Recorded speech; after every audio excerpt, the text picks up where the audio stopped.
Hi everyone, today I want to show you how to work the basic knitted cast off. There are many different ways that you can cast off, but if you are a beginner and you are just getting started with knitting, then this is the version that I would recommend for you because it has to be the easiest way of casting off that I personally have come across.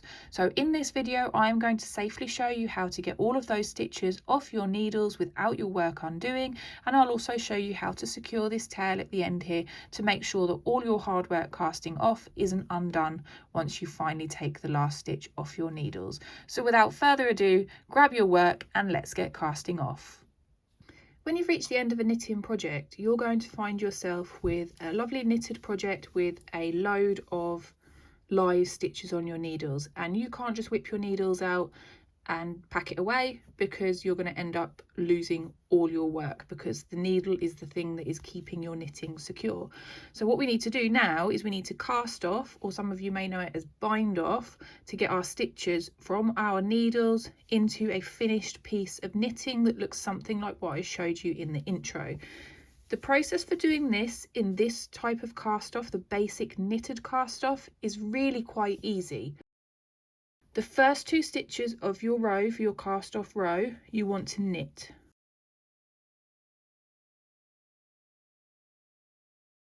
And then you want to get your first stitch that you worked, pop your left hand needle into it from the side,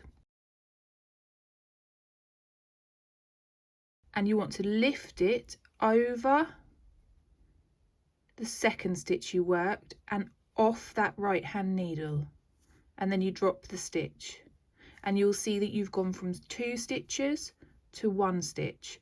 The aim of the game with the knitted cast off is never to have more than 2 stitches on this right hand needle. If you have more than 2, you've worked too many stitches. So then we want to knit the next one so that we have 2 stitches again on our needles.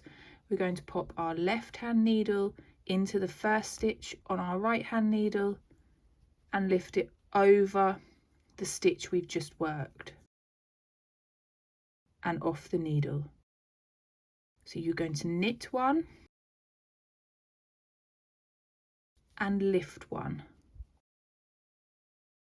So you're going to go from 1 stitch, knitting one to have 2 stitches on your right hand needle, lifting 1 stitch over the other, so you're back to having 1 stitch on your needle. And you can see that as you cast off, you get this lovely neat top edge.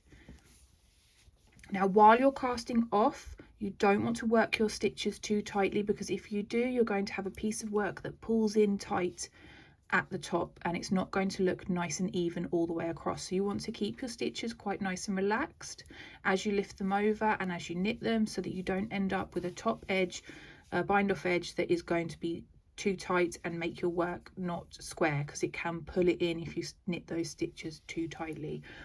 So you want to work all the way across all of your stitches, knitting one and lifting one,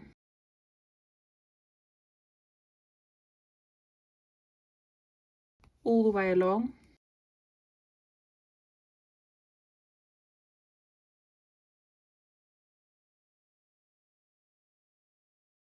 And I will meet you towards the end of the row to show you how we finish off. But all the way along the row, you just want to knit one, lift the first stitch over the second stitch, and it's repeating that process all the way along. So as you can see, I'm just finishing my last couple of stitches, and I've worked all the way along, and all bar these 2 stitches are now off my needles. So you want to knit the final stitch, and you'll have no stitches on your left hand needle, and you'll have 2 stitches on your right hand needle. You still want to go ahead and pull that stitch over the last stitch we worked, and then what you want to do is pull to make this stitch quite big, and then take your knitting needle out. We don't need those anymore, so we can get rid of them. And then to finish off our work, we can now break our yarn. You want to leave a tail that's about 25 centimeters long, just to give you enough room to sew in your ends afterwards.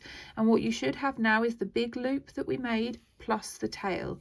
What you want to do is you want to feed the tail through the loop like that, and then you want to pull, and if you've done it correctly, your tail should be in the middle of the loop, and as you tighten it up, then that should tighten everything up, and you have a perfectly bound off or cast off edge, and you should have a nice piece of work that looks lovely and is no longer attached to your knitting needles.